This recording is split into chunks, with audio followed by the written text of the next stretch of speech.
Hello बच्चों, let's read this question.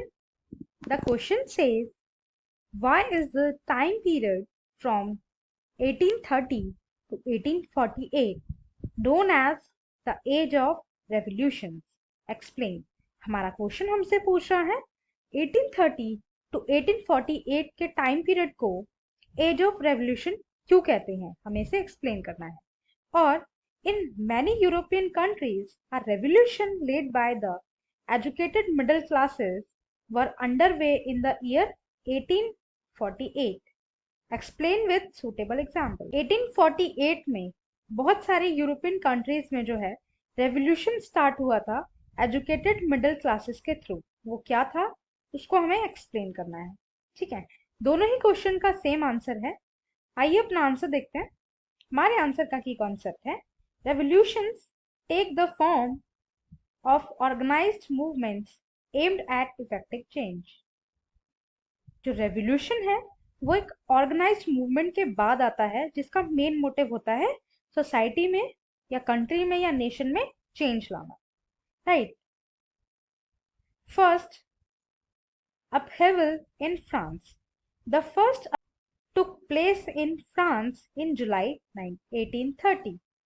जो first upheaval था यूरोप का वो सबसे पहले फ्रांस में हुआ. कब हुआ? जुलाई 1830 में. The born Kings who had been restored to the power after the Vienna Congress by the conservatives were now overthrown by the liberal revolutionaries. France में जो बॉर्न किंग थे उनको जो है लिबरल्स के थ्रू, लिबरल्स रेवोल्यूशनरीज थे उनके through जो है वहां से उनके पोजीशन से हटा दिया था, जिनको उनकी पोस्ट मिली थी वियना कांग्रेस के कंजर्वेटिव्स के थ्रू. ठीक है. Who installed a constitutional monarchy with Louis Philippe as its head. और जो लिबरल्स थे उन्होंने क्या करा, कॉन्स्टिट्यूशनल मोनार्की एस्टैब्लिश करने के लिए बोला जिसके हेड थे Louis Philippe. Right. Constitutional monarchy का मतलब ये होता है कि एक मोनार्क तो होगा, एक किंग तो होगा, बट वो रूल जो है अपने कॉन्स्टिट्यूशन के अकॉर्डिंग ही करेगा. मतलब लिमिट्स में रह के, रूल्स रेगुलेशंस के अंडर रह के वो रूल कर सकता है. Right. Second, uprising in Brussels. The July revolution sparked an uprising in Brussels, which led to Belgium breaking away from the United Kingdom of the Netherlands. जैसे जैसे रेवोल्यूशन बढ़ रहा था यूरोप में बहुत सारी जो स्टेट्स थे उनमें भी ये फैला. तो जो ब्रसेल्स था उसमें भी जुलाई रेवोल्यूशन का फर्क पड़ा. ठीक है, उसका भी इफेक्ट पड़ा जिससे बेल्जियम को यूनाइटेड किंगडम से अलग किया गया. Right. Third, uprising in Greece. Greece had been a part of the Ottoman Empire since the 15th century. जो ग्रीस था वो ओटोमन एम्पायर का पार्ट था.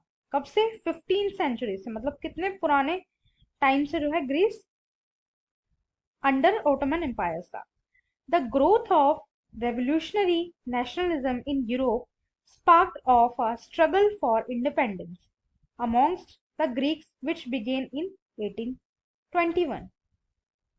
जितने भी रेवोल्यूशनरी थे वो नेशनलिज्म चाहते थे यूरोप में, उन्होंने जो है स्ट्रगल स्टार्ट कर दिया था इंडिपेंडेंस का. और ग्रीस के लिए भी वो बहुत ज्यादा कंसर्न थे क्योंकि ग्रीस ही जो है बहुत ही बेसिक और मेन एरिया है यूरोप का, क्योंकि जो सिविलाइजेशन है वो ग्रीस से ही स्टार्ट हुई है, ह्यूमन सिविलाइजेशन.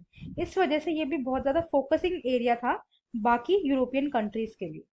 ठीक है, कि हमें ग्रीस में भी इंडिपेंडेंस लाना है, यहाँ पे भी नेशनलिज्म लाना है. इसलिए यहाँ पे जो है शुरुआत 1821 में ही हो गई थी.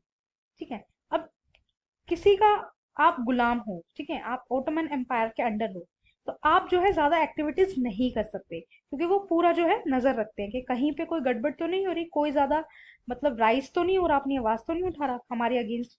तो ऐसी सिचुएशन में जो है जो रेवोल्यूशनरी होते हैं वो उसके नेबर कंट्रीज में रह के जो है वर्क करते हैं. राइट. उस पर्टिकुलर कंट्री में रह के वो नहीं इतना स्टेप ले पाते जितना वो नेबर कंट्रीज में रह के उठा सकते हैं. ठीक है. I hope you understood. Thank you and best of luck.